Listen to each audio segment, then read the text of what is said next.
Shooting night photography on the digital camera can be quite easy. But when shooting film photography outside, there are some things that you actually need to think about. First, we're going to talk about exposure and the gear that you actually need to make these photos happen at night. And then we're going to head out and actually shoot some photos. First thing you need is a tripod. Yes, you guessed right. You need something steady in order to hold the camera steady. You can use any tripod, but it should not move too much. Now this is more of a lighter tripod, so you might actually need something heavier. It depends on the wind and everything. Next item that you need is this. And what is this? It looks like something you would detonate a bomb with. All jokes aside, this is called a shutter release cable. So basically it's just a bendable cable. You screw this onto your camera. There is a little mechanical trigger coming out right there. When you wind the camera, when you screw this into place and you press the button, hold it steady, it takes a photo. So what you need to do is you need to put the camera to B, which is bulb mode. Bulb. So when you set it to bulb mode and you press the shutter, when you release, you have your exposure. You can hold it for as long as you want.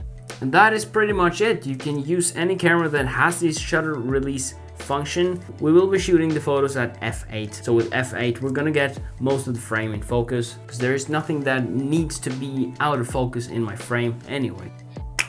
Next thing that you need is a piece of film. You exposed the film. Portra 400 is what I'm gonna use. I like this film. I use it for most stuff. Portra is not gonna give you that much grain as well. I'm also gonna use a little bit of cinestill 800T. I do like that film. I shoot it a lot. As long as you meter your film right, it doesn't really matter what kind of film you use. But since we're shooting night photography, at least I'm gonna do color film. Something that we typically do when we go out and shoot night photography on film is to count in something called reciprocity. What is that? Film loses its sensitivity over time. So when you expose a film roll for 20 seconds, you can technically almost double that. I will put up a chart that actually works for Portra 400.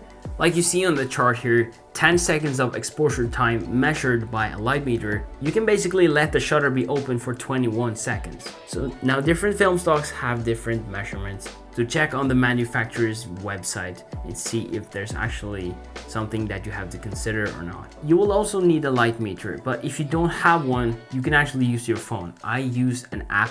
I've always used an app for my light metering. There's also a way to spot meter with this app.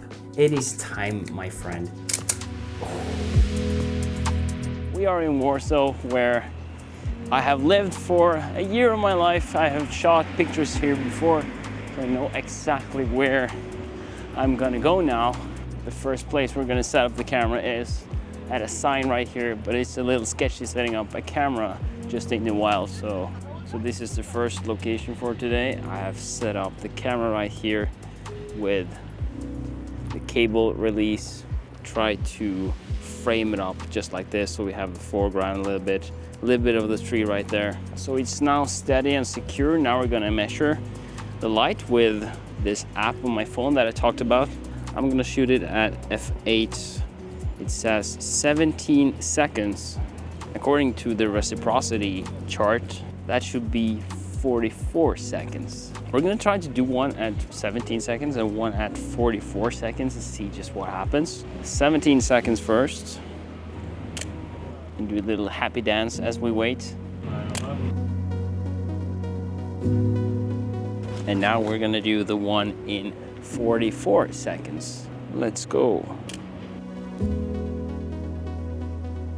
It went like 50 seconds on this one because I got distracted from a homeless guy, so it is what it is. I'm not gonna do more shots of this one.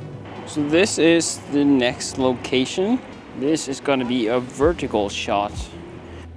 I'm going to meter real quick right there. 11 seconds if I point it a little bit up. So according to the reciprocity chart, I run it at around 20 seconds.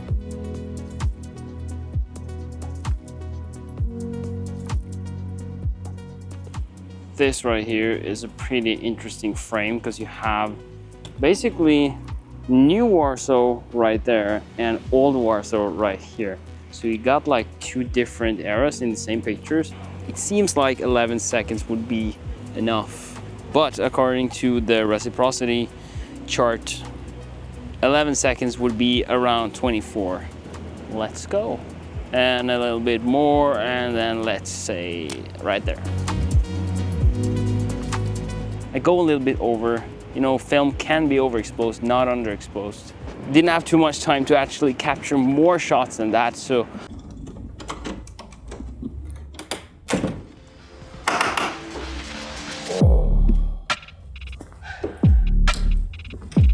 damn, son.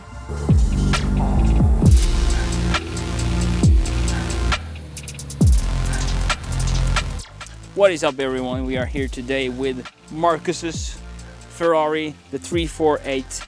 We are gonna shoot this Coca-Cola machine. We have the moon in the background, the blue hour right now. We have everything we need. Let's get to the photography. I totally forgot to record the reciprocity at this point, but it is basically the same thing as the other shots.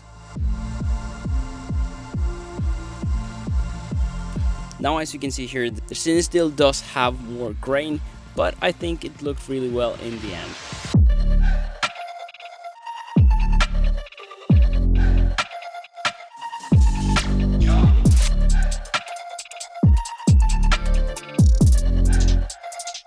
Thanks to Marcus for pulling out his car for this shoot.